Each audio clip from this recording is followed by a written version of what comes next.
Welcome back, everyone. Should you be concerned if your partner flirts with others? Well, some people think it's harmless, some people think it's cheating. Let's ask the expert. Dr. Viviana Coles from Houston Relationship Therapy is here. I really think that this depends sometimes on who you ask, right? It absolutely depends. The problem is when it makes you feel uncomfortable, but you don't feel justified in saying, hey, I don't like the way that this feels, and so then you don't talk about it, and then it eventually erupts. Okay, so you obviously need to talk about it. What is the best way about going about that? Because you can turn this around real quickly and make it even worse. Well, it might be tempting to talk about it in the moment when you're seeing it happening, but if it's in public or you're being a little bit too loud about it, your partner might become even more defensive and shut down. So make sure you're choosing the right time and place. Okay. Does it matter too, like if you see somebody, if you're with your partner and you think he's flirting or she's flirting versus not being with your partner flirting? Because to me, if the partner's going to flirt and you're with them, maybe that's harmless. It can feel that way, but ultimately, you don't want to have so many question marks of, well, if you're doing this with me, are you also doing this when you're not? True.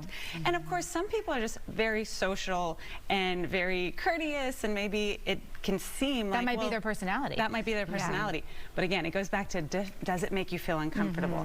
Use an I statement, so make sure you're saying, I feel uncomfortable when I see that you're being overly flirtatious with someone else. And then of course they're going to say, well, what does that look like? So have an example and be ready for a specific example, and also be ready to talk through it in terms of like, well, it wasn't that it was this, it's that maybe you don't understand how a woman or a man might experience what you're saying. I just want you to know it can come across as flirtatious, so you might want to dial it back just to be safe. Sure. And isn't it really important to set these expectations in the beginning of a relationship? Don't be waiting and put up with it for years and then finally just bust and say, I can't do this anymore. Exactly. Make sure you're expressing your needs and expectations, because some people might say, well, I've always been this way, and I love being that person at the bar that talks to everyone, or when we're on vacation and we're, or you've done it too, so why can't I?